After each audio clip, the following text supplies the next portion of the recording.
Everyone. I'm Deborah Edwards here with DREEMM here in Cincinnati, and to my Facebook friends and families, good evening to you also.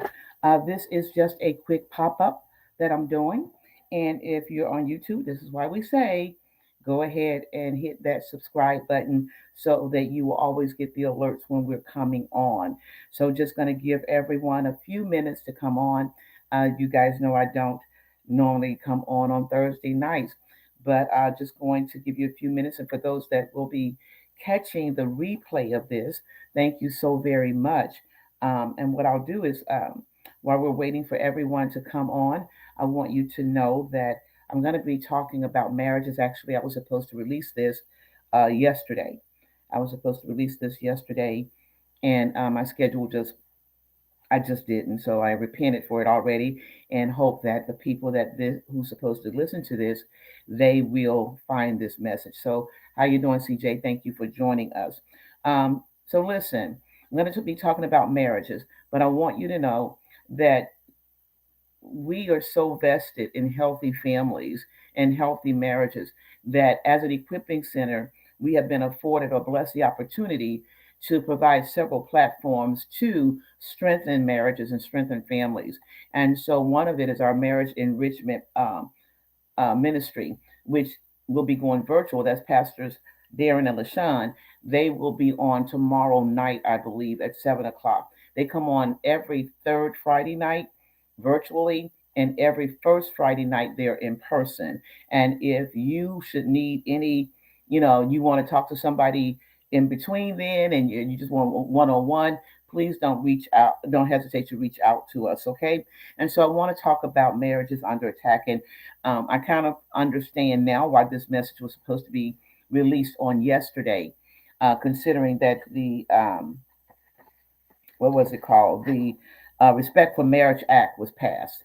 And so I did not know that until this evening. And I thought, maybe that's why one of the reasons that I was supposed to release this message. So I'm going to get ready to get started. If you have not already invited someone, please do that. I hope to only be with you for a few minutes. So, hello to my hubby who's watching from another place right now.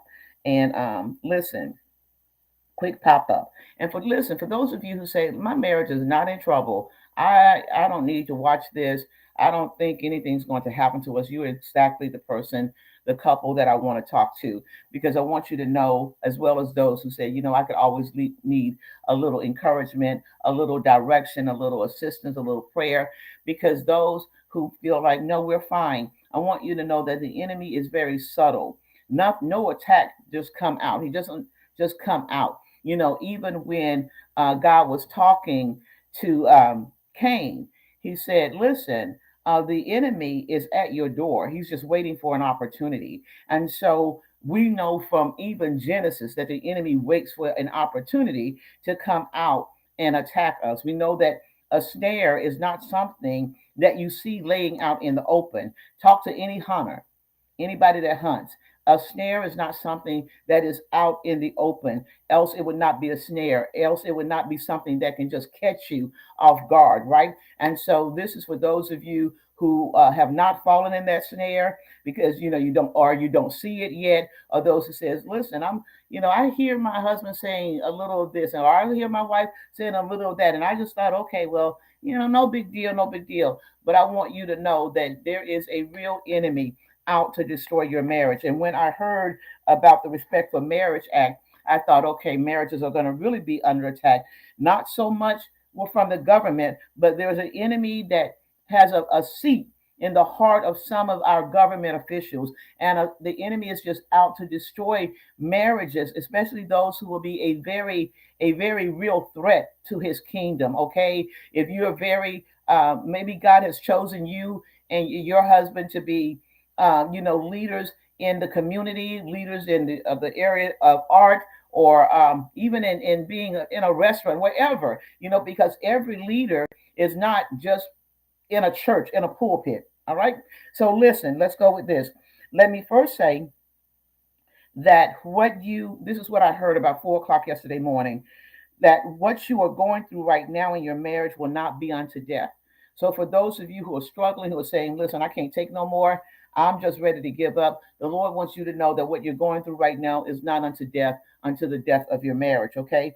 And so, what some of you are experiencing is an attack of the enemy to destroy your marriage and your family. The enemy is not just coming for the husband, he's not just coming for the wife, but he wants to, as we've been talking over the past few weeks about trauma in children, he wants to affect the whole family. If he can plant enough seeds in the hearts and minds of your children now, as they see you argue all the time, or as they see maybe daddy don't come home, maybe mama don't come home, as the children see a whole lot of things that are not godly, then the enemy is also using those things that transpire between you and your husbands as seeds to kind of pave the way or open the door for him to attack your children later on. Okay.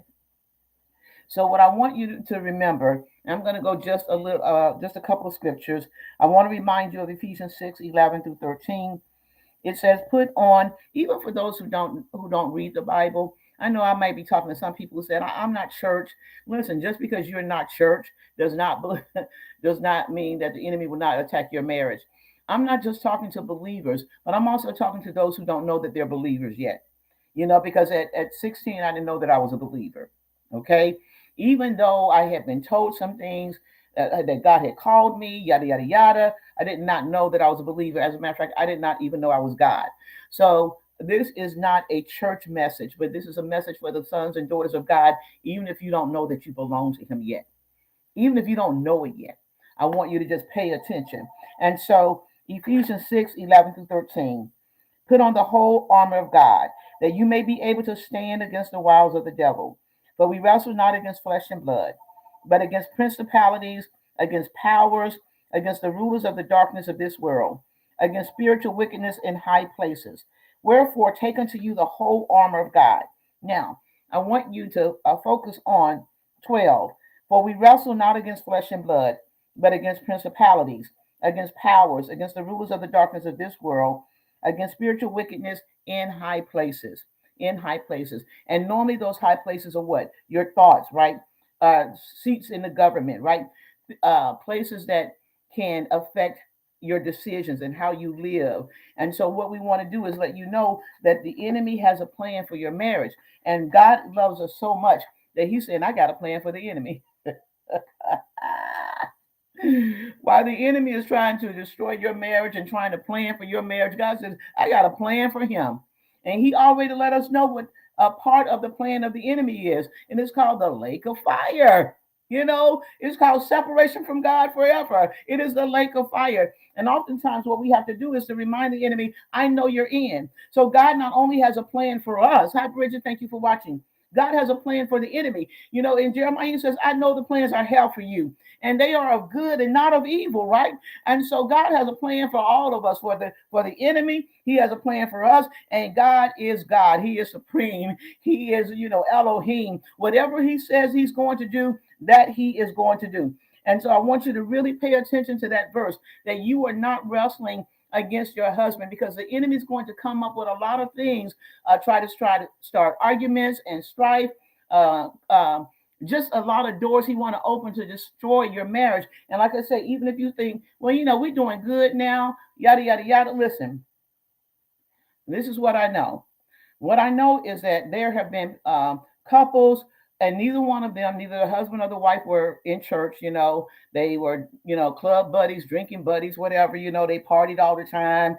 They loved their little wine night out or whatever. But as soon as they decided to, one of them decided to make sure, like, I want to give my life to the Lord. I mean, I feel like there's more to life. I think God is calling me. And then they began to answer that call. The enemy then comes in. As long as you're not thinking about God, as long as you have not just given your all to him, like, God, I'm just going to give my all to you. I want you to come and live into my heart and my life. I want you to govern my life. When you haven't done that, then you're no threat to the enemy. But as when you begin to say, Lord, I accept you as Lord. Father, I need you. When you do that, then the enemy is like, oh, wait a minute. They're waking up. They're waking up. I better do something, because you're not a threat to him if you're not on the side of the Lord. It is when you confess Jesus as Savior and he begins to live on the inside of you, you begin to grow in him, you become a real threat to the enemy at that time. A real threat. When destiny begins to unfold in your life, you become a real threat to the enemy, and you will see him throwing everything at you, attacking people around you, whether it's your parents, your children, your siblings. You will then see who the enemy is. But what he wants is to be hidden. He wants to be hidden in maybe the way your children act, maybe the way your wife, your husband, your co-workers act. He wants to be hidden in them so that you see them and do not know that he's really coming after you, coming after your peace, coming after your joy, coming after your destiny. A few years ago, and I meant to get one of the books, I wrote a book called the Wife, the Warrior, the Wife, the Warrior. And in it, I talk about how sometimes you got to throw in your bouquet. You know, everybody loves a beautiful bouquet when they get married.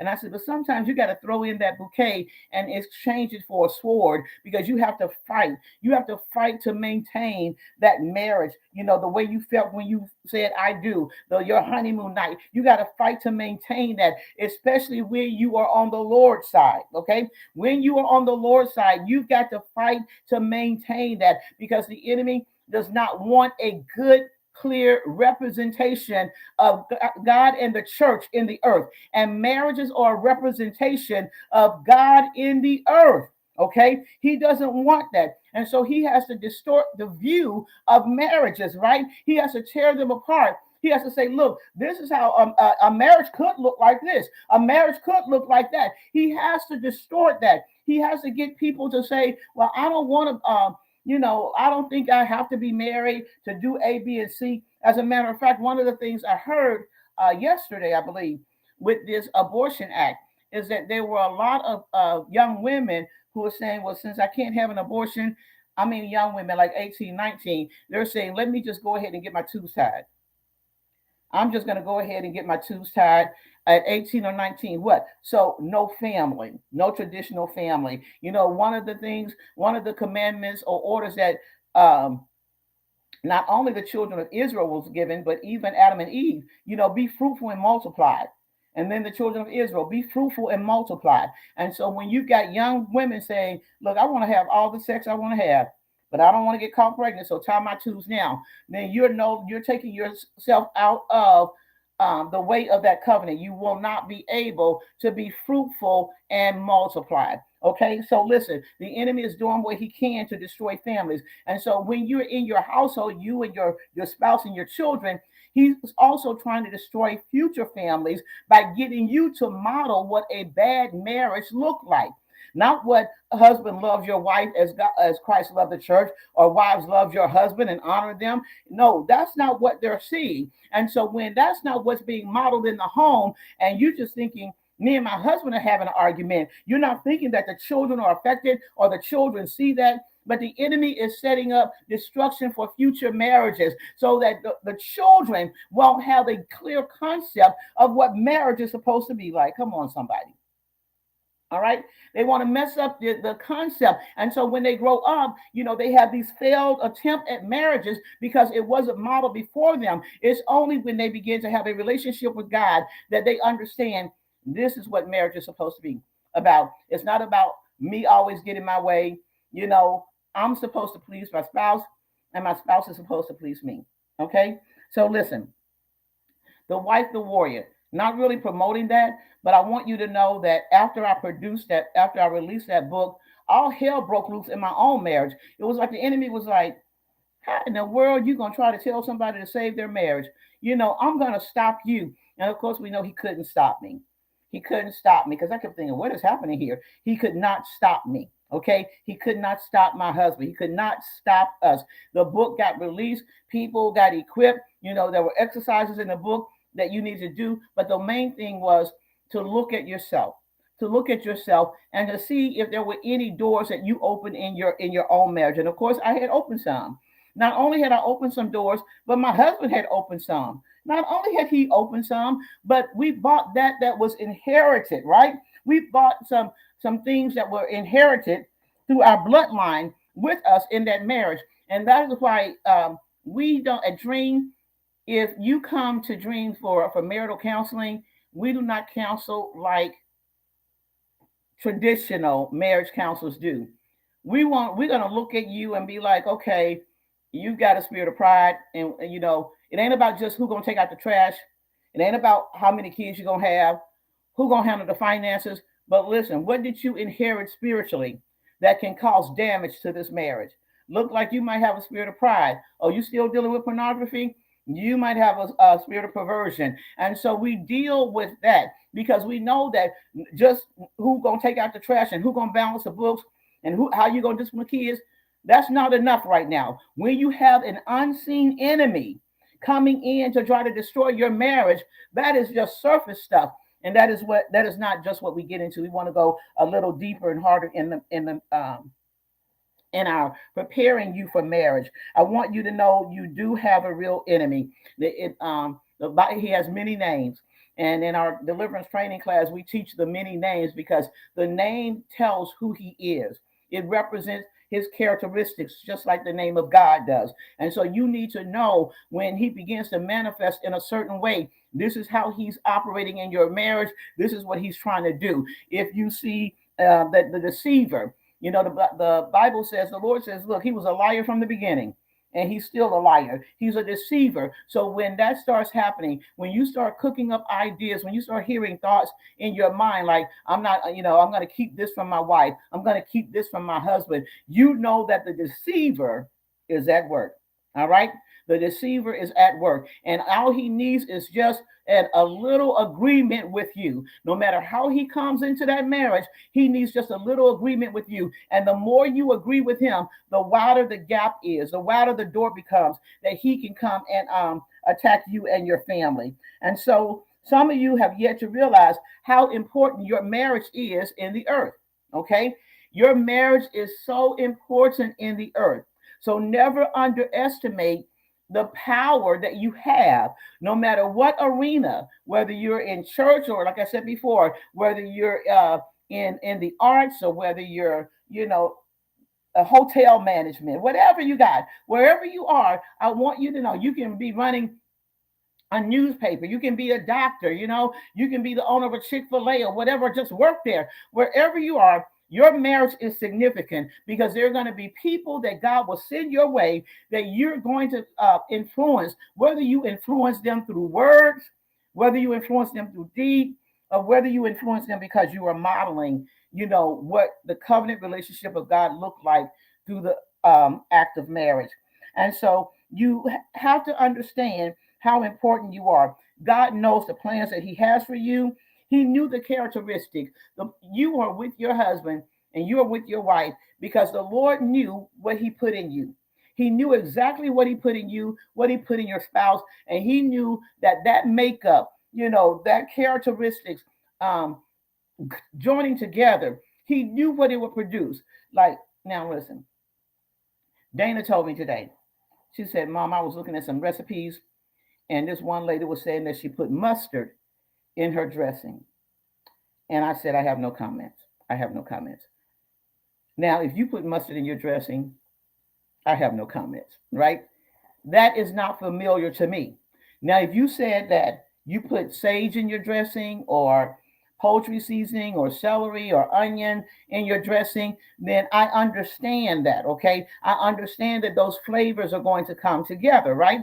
But if you say I put mustard in my dressing, I don't understand how those flavors are going to come together. So it's just like with your husband and with your wife, the Lord understood what flavors you have through your makeup, through what you inherited, through your bloodline. He knows the flavors that you have that need to come together so that you can produce something in the earth that's appealing, that's appetizing, right? Something that people will look at and say, that's pretty good. That is pretty good. And so the enemy doesn't want that to happen. He doesn't want that to happen at all. One of my prayers, you'll read it in a book, and you probably have heard me talk about it a few times. I talked about when I was on my way to Cincinnati, relocating from Atlanta. And I said, Lord, will I be married again? I said, is there, someone for me who can love me like you love me? And so The image he gave me was that he put Adam to sleep and took out a rib and he made Eve. And I said, so that means that I'm somebody's missing rib. I am somebody's missing rib, and they can't be whole until we get together. So the Lord knows who rib belongs to who. He knew who to put who with. He knew how to join you up. And you might say, but man, I think God might have missed it because me and my spouse has just been fighting and fighting and fighting. God does not miss anything. All things work together for what? The good of those who love the Lord and those who are the called, right? All things. Your marriage was predestined to be a threat to the enemy. If it seems like all hell is broken loose in your marriage, that's because there is a greater assignment on your marriage to attack the kingdom of darkness. And like I said, you might not even belong to God right now, but that doesn't mean that the enemy doesn't know that somewhere down the future, somewhere down in the future, you are really going to come and be a threat to the enemy. So before you can find out who your identity is and the purpose of your marriage, the enemy is going to try to destroy it. He's going to try to destroy your marriage, distort your view with each other. You thought you just married that man because he was so fine. You thought you married that woman because look, she was all of that in a bag of chips, and she knew how to cook, and she could do this, and she could do that. No, those are good qualities in him. Those are good qualities in her. But God says there's something deeper. It's something deeper than why God put you together. So I want you to hold on. I want you to hang on in there. I want you to seek God. Now, it is true that some people married their spouse and they weren't supposed to. They weren't. That is not who you were supposed to be with. What advice do I have for that? Seek God. Seek God. Because even your marrying somebody that you weren't supposed to did not catch God off guard. It wasn't like he was sitting up in heaven and the angels came and said, oh Lord, you never guess what happened. Sister Pocketbook married, Mr. Banana. What we gonna do now? Sister Pocketbook was not supposed to marry Mr. Banana, but she was supposed to marry, Captain Crunch. What we gonna do now? Even if you married the wrong person, it did not catch God off guard. He already knew. And his word says that all things work together for the good of those who love him and who are the called according to his purpose. So what you have to do is ask yourself, do you love God? Not do you love her? Do you love him? Do you love God? Do you love God? Are you the called? Because if you love him and if you are the called, then listen, it is going to work out for God's glory and for your good.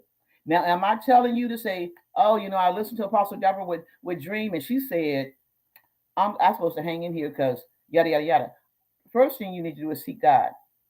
If you don't know him, I invite you to ask him tonight to show you who he is, to introduce yourself to him. He'll introduce himself to you. That I know. Listen, whatever the reason you thought you got married on for, I want you to know that there is something that was hidden in your spiritual DNA. There is something in your, just like we have a natural DNA, we have a spiritual DNA. And there's something in our spiritual DNA that draws us to people, right? Good, bad, and indifferent. Whether something that Mike has been saying lately, he said we're all a part of prophecy.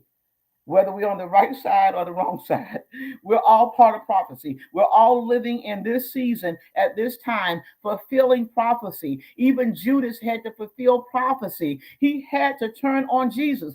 He was fulfilling prophecy. And so make sure that you pray and you get into a relationship with God so that your marriage is fulfilling prophecy. Your marriage is doing what it is supposed to do here in the earth, okay? The enemy may be trying to abort those plans, but in the name of Jesus Christ, I decree that the plans of the Lord for your marriage will stand. Yes, you may have to go through a lot, but this one thing I know, one of the reasons that I can that over the years I've been effective in ministry is because of a lot of the personal experiences I've had. And so the Lord allowed me, or he trained me to have some encounters with some things that I could not see in the natural, put it like that. He allowed me to have some encounters to get to know how they operate, to see how they operate personally. And so when somebody calls me and says this is going on and that is going on, then I am like, I know that spirit. I know what that is. I know, okay. And I'm able, because God has already allowed me to war in that particular arena myself and gain victory. I'm able then to turn around and say, this is how you handle this. This is how you war against this. The older women are supposed to do what? Teach the younger women. All right? This is how you do that. This is how you overcome. Sometimes you just got to be quiet. Don't always be arguing, because the enemy will use even you.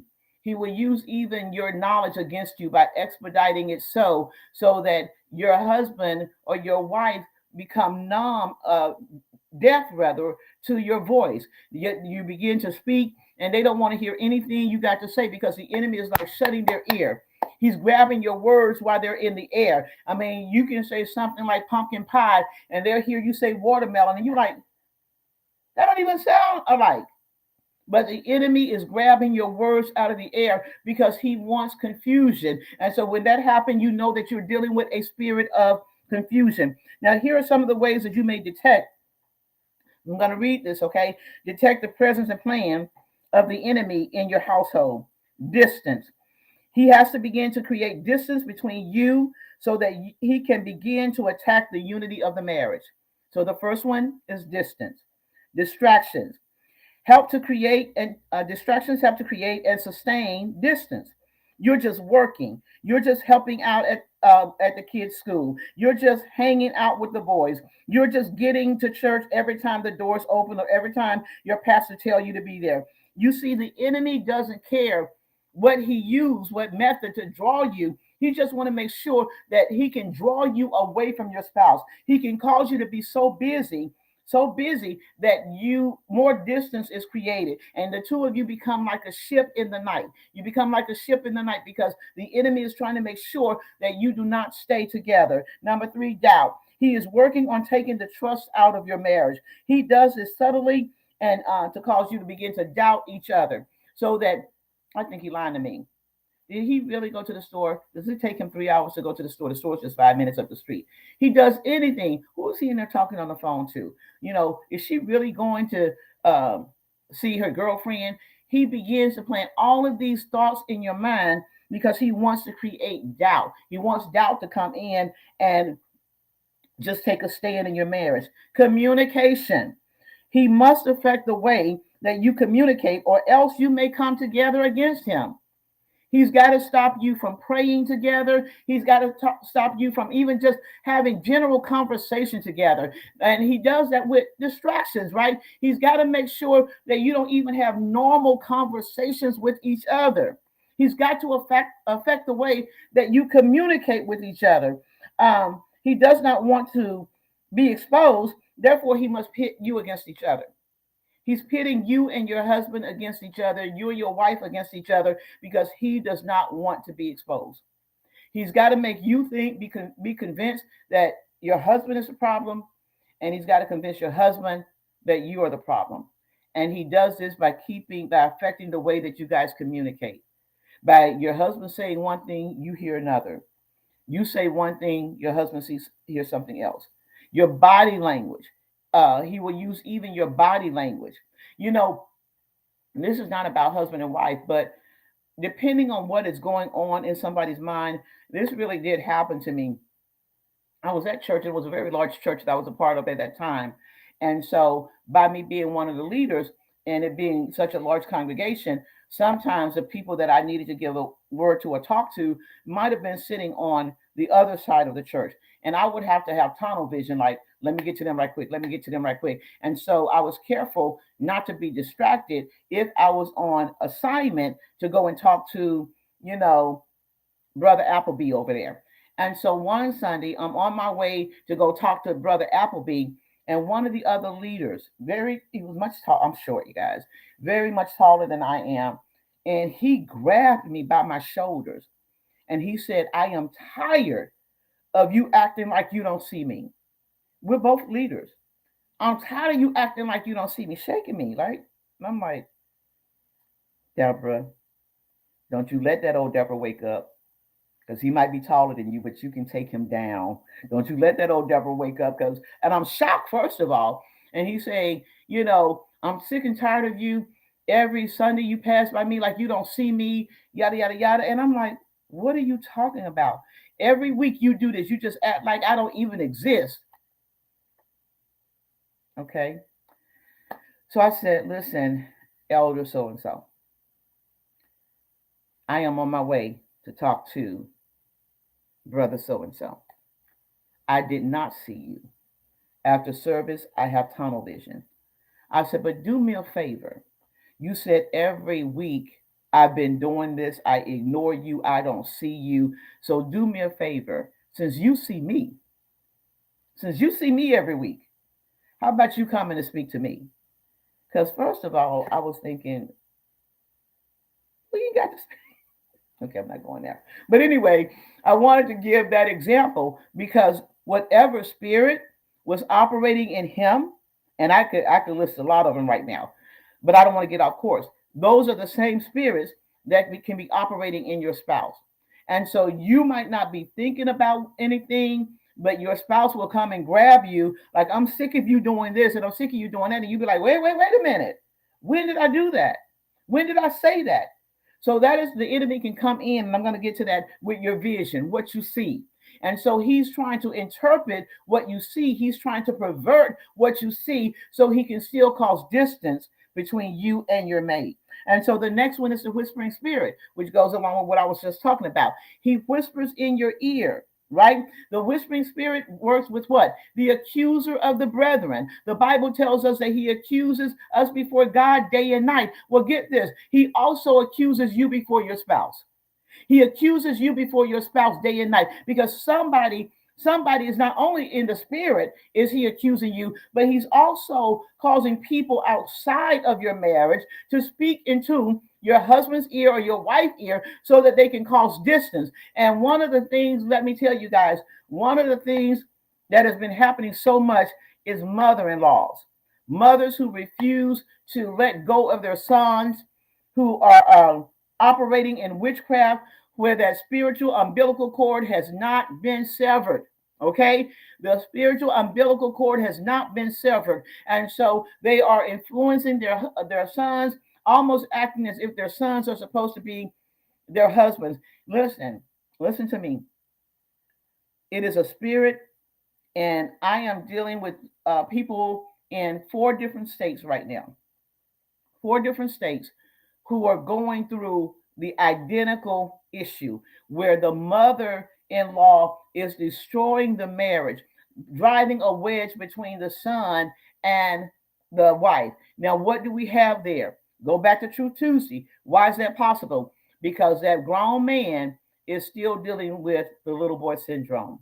Something happened in their life that caused them to weigh the desires of their mom and the words of their mom stronger than they desire the words and the presence of their wife. Okay, so again, those whispering spirits working with the accuser of the brethren, coming in, accusing your spouse to you so that you do not see them the way that you saw them before. It has to alter your vision, it has to alter what you think and what you believe about your spouse. And so it impairs your vision, which is the next one. Jeremiah 23:16 says, thus say the Lord of hosts, do not listen to the words of the false prophets who prophesy to you. They are teaching you worthless things and are leading you into futility. They speak a vision of their own mind and imagination. They speak a vision of their own mind and imagination. Now you might say, but he was talking about false prophets. Listen, you don't have to have the title of a prophet to be a false prophet. Okay, because a prophet is somebody that is what? Declaring, supposed to be declaring the word of the Lord. But Satan has prophets too, right?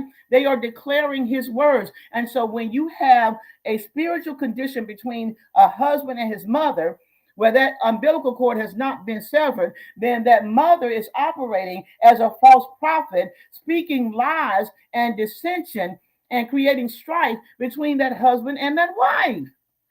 Come on now, somebody. So it impairs your vision. Even when God was training Jeremiah, he said to Jeremiah, "What do you see?" He was training him as a prophet. I want to know what you see. Tell me what you see, Jeremiah, and I can tell you if what you're seeing is correct or not. And so, those husbands whose mothers are operating in witchcraft, listen, I pray that the Holy Spirit will open up your mind and your understanding, and that you will understand the word of the Lord that says, "For this cause shall a man leave his mother and father and cleave to his wife." Okay, I pray that becomes revelation to you tonight.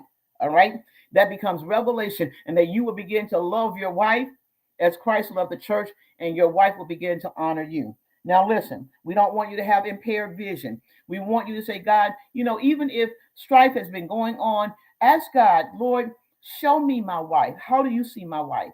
Lord, show me my husband. How do you see my husband?" Get the enemy out. Get the enemy out altogether. Altogether. Distance, distraction, doubt, communication. Thank you, Bridget, for putting that up there. The next one is strife and resentment. Strife and resentment. Once your vision is altered and you are conversing with the spirit in your mind, you begin to talk more in your mind. You think it's your thoughts, right? I had to tell somebody this recently. You think it's your thoughts. But the word of the Lord says that he knows our thoughts before they get to our mind. And I used to say, "But I thought my thoughts were created in my mind." Mm-mm. He says, "I know your thoughts before they get to your mind." So in Second Corinthians, it says to do what? Cast down thoughts and imaginations, right? So that means you can't always trust your thoughts because they did not originate with you. Did not originate with you. And so when strife and resentment comes, is because you have not cast down thoughts that were not of God. You have allowed the enemy to come in and plant seeds of distraction, destruction, strife, and bitterness, ungodly beliefs, lies, and deception. And so you have to go through a deliverance process. It's not like you can just say one day, "Oh, okay, well, I'm going to stay with my wife. I'm going to stay with my husband." You can say that. But unless you've went through deliverance, all of those spirits that came in through the doors that you held open for them through your unbelief, through while the enemy was trying to separate you from your spouse, all of those spirits are saying, "Well, we're gonna stay right here with you." My husband was laughing today. He was mimicking something that one of our granddaughters, when she was a little girl, she would always say, "I go with you." Even if you was going to the bathroom, she was like, "Okay, I'll go with you." Those demons want to go with you wherever you go. So it's not enough for you to just say, "I'm going to stop doing this, I'm going to stop doing that." If they have had any place in your life, you must be delivered from them. You must go through the process of deliverance. And so, strife and resentment, once your vision is altered and you are conversing with the enemy or the spirit in your mind more than your spouse, you are ripe for strife and resentment. What does that look like? It looks like a critical spirit, okay? Meaning that there is nothing your spouse can do right. If you tell them, critical is like if your husband tell you to paint the wall black, you go paint the wall black. "You so doggone stupid. Why you paint that wall black? You know that wall should have been painted white." And you like, "But you said paint the wall black." Nothing you can do. When there is a critical spirit there is nothing you can do because the enemy has altered the way that your spouse sees you, so that you are now the enemy. You are now the enemy. So nothing you do is going to please your spouse. This is why you got to learn how to pray, and you got to get help, because you can become weary. When you have had to pray for your spouse for a long time by yourself and you're thinking, "Oh my God, this is just crazy." You need help. You need to get back up. You need to get back up. You need some help. All right. And so you want to make sure that you get help, because that critical spirit has got to go.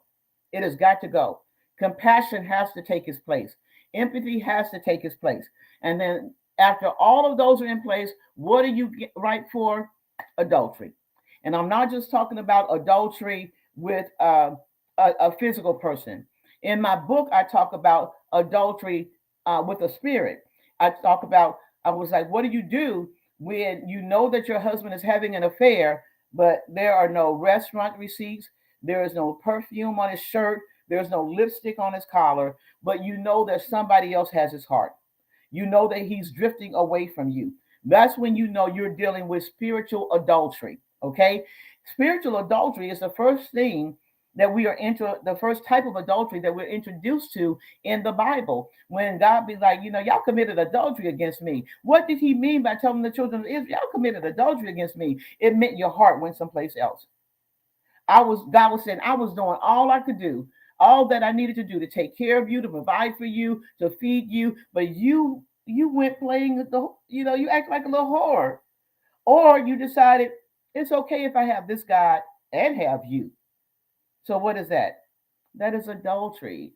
That is what, when you just think that you a bigamy, that you think I can have two wives, I think I can have two husbands. No, God is saying, no, only me, only me. And so when you commit spiritual adultery, you know that that is a battle that you must fight in the spirit, right?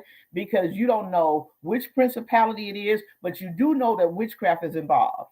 Okay, that you do know. And for those of you who think that witchcraft is not prevalent right now, it is. But we have authority over that. One of the things I say is, look, don't come here. I'm gonna go Bible on you. Suffer not a witch to live. Suffer not a witch to live. Suffer not a witch to live. I'm gonna go word on you. You keep coming up against me like that. And so these are, I'm gonna wind this up. Adultery, you are primed for it at that time because you don't see your spouse the same way. She can still be looking good, but because your vision has been altered, you don't see that. She can still be intelligent, he can still be fine, but because your vision has been altered and you have allowed the enemy to just come in and distract you and paint a picture of how he wants you to see your spouse so that you don't see your spouse as you anymore. You don't see you guys as one anymore because division has come in and division has taken place. So listen, but don't be discouraged. There is hope. Don't be discouraged. You may feel like quitting. You may feel like you have had enough and that you can't take it anymore.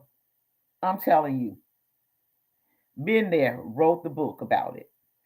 Like, I just can't take this anymore.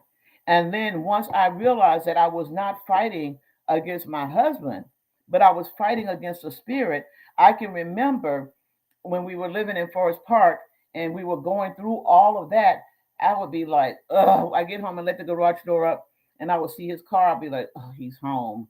But then God began to teach me some things about me and to teach me how to pray for my marriage. And so I went from, he's home to like, oh man, he's home. Just, I don't know if I say butterflies in my stomach. I don't know if you guys know what, but if you've ever felt butterflies in your stomach when you saw your husband. But I would then move to have butterflies in my stomach. So God began to just help me. And let me tell you one thing. I had to ask God because so much had went on. I had to ask God to teach me how to love him. I was like, I don't love him no more.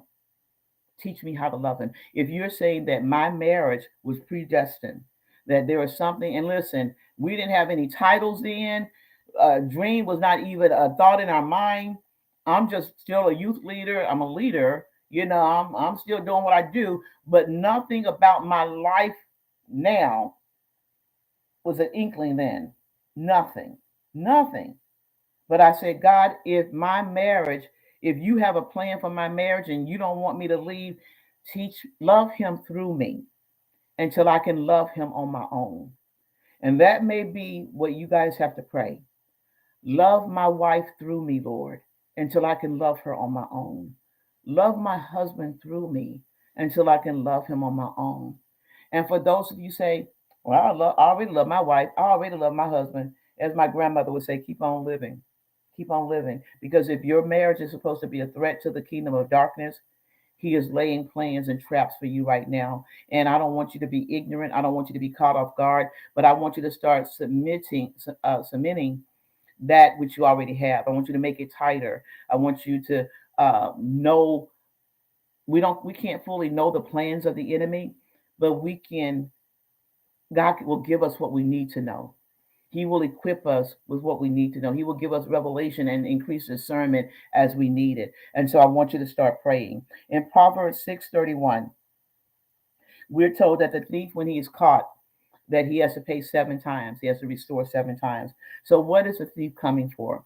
What is he coming to steal in your marriage? Okay.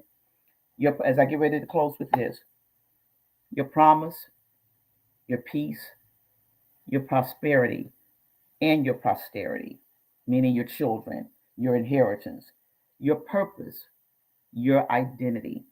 And let me go a little bit slow because I know Bridget is putting these up.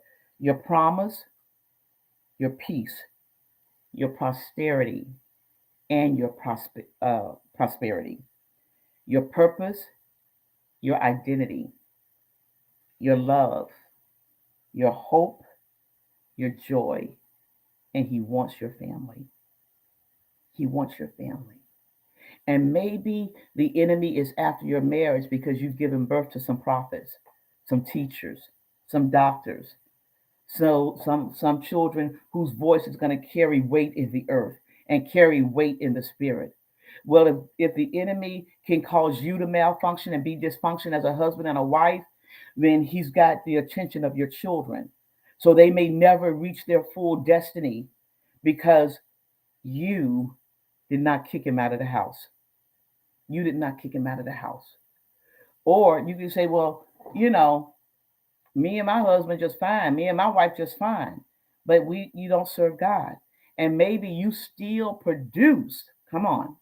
Maybe God is still producing through you a son or daughter that He has called for you to raise up to be a voice in the earth. But if you are not training that child to hear the voice of God, remember Hannah gave Samuel up. I need to put Samuel with the prophets so he can hear the voice of God. Because it doesn't say Ethno was a prophet. So he was a good husband. He was a good husband. So some of you have given birth to children who are going to be a threat to the kingdom of darkness. But if you have not raised them to hear the voice of the Lord, because y'all just in love, we just in love, we just in love. We don't need to go to church. We fine. We don't need to serve God. We fine. But your children need Him. Your children need to be taught. Your children need to be raised. So for the enemy, the weapon that he's using against you is to make you think that you're all right. You make enough money. Y'all got money. Y'all can travel. Y'all can do everything, but serve God. But we good. I mean, we take our kids on vacations and we do all of this, but you're not serving God. So in that, the enemy is still trying to abort the destiny of your children. Still trying to abort the destiny of your children. Don't give up. Give in to God. Follow God's instructions. He's going to give you instructions. I believe that God is going to talk to some of you tonight. If you married again, if you married someone that God did not ordain for you to marry, He knows you married them. Do you think that was hidden from Him? He knows you married them. He saw y'all dating and other things. Nothing, nothing is ever hidden from Him. Nothing. So listen, you got to learn how to fight. Wives, you got to become warriors, okay? The unbelieving husband is sanctified by the believing wife without a word, meaning you can't keep going to him, but you got to go to God. You got to go to God about him. And this is what I know from experience that when you go to God about him, God is going to talk to you about you first, okay? And you want that to happen because you want him to create within you a clean heart. And sometimes creating something within you, a clean heart, means that he's got to take some stuff out of you that you didn't even know was detrimental. Because everything that is not good for us does not look evil. So sometimes God has got to take something up out of you so that he can then position and posture you right to intercede for your husband and your children. So let God clean you up first. I want to end with this scripture, Isaiah 40, because I don't want you to be weary in well doing. When you become weary, just go find somebody. Find somebody. In that first marriage I had, I remember I had really, really long hair, but I had bald spots in my hair because and migraines was going on. And one day my migraine was so bad, um, and actually my husband at that time had raped me, and I just couldn't take it no more. And I called my pastor, and she said, "I'm sending somebody to get you." And she sent somebody to pick up me and my girls, and She didn't like pray like, oh, she didn't go to war. She didn't do any of that. She said, Deborah, lay down. She said, we got the kids. I must have slept for about 8 hours. They had my kids outside playing. They had fed my kids. I didn't hear a sound. I just needed to rest. Some of you just need to rest. You just need to rest. Find a safe place. Ask God to send you someone where you can draw from their strength, or they can provide a safe place for you so that you can just rest your mind. Isaiah 40:27-31. Why, O Jacob, did you say and declare, O Israel, my way is hidden from the Lord? Meaning God don't know what I'm going through. He can't see me. And that the justice due me escapes the notice of my God. Do you not know? Have you not heard? The everlasting God, the Lord, the creator of the ends of the earth, does not become tired or grow weary. There is no searching of his understanding. He gives strength to the weary, and to him who has no might, he increases their power. Even youth grow weary and tired, and vigorous men stumble badly. But those who wait on the Lord, those who wait for the Lord, who expect, look for, and hope in Him, will gain new strength and renew their power. They will lift up their wings and rise up close to God, like eagles rising toward the sun. They will run and not become weary. They will walk and not grow tired. Listen, I know this was a pop up. Probably was longer than I thought it was going to be, but with this new bill being passed, I want you to know that the enemy is going to try to find other ways to come in and sabotage your marriage, affect your belief. And it was already an increase with or without my knowledge about what happened with that act. I have already seen and witnessed the increase of attacks on marriages. The closer we get to the sound of that trumpet, the more we're going to see the enemy. But I believe Psalms 91. I believe that 1,000 may fall at my side and 10,000 at my right hand, but it won't come near my dwelling place. Only with my eyes shall I behold and see the reward of the wicked. I believe that. And so you got to make sure if you want to start claiming Psalms 91, you better make sure you're in position, that you're in right relationship with God. That's what you have to do. So listen, meet us back here tomorrow night, 7 o'clock, with Pastors Darren and LaShawn Aiden, as they have another. They teach so much. If you've been watching, you should have a whole notebook, especially those that attend in person. You should have a whole notebook of information that they've given to help you not only strengthen your marriage, but help you to set an example in front of your children, your co-workers, your friends of what a godly marriage looks like.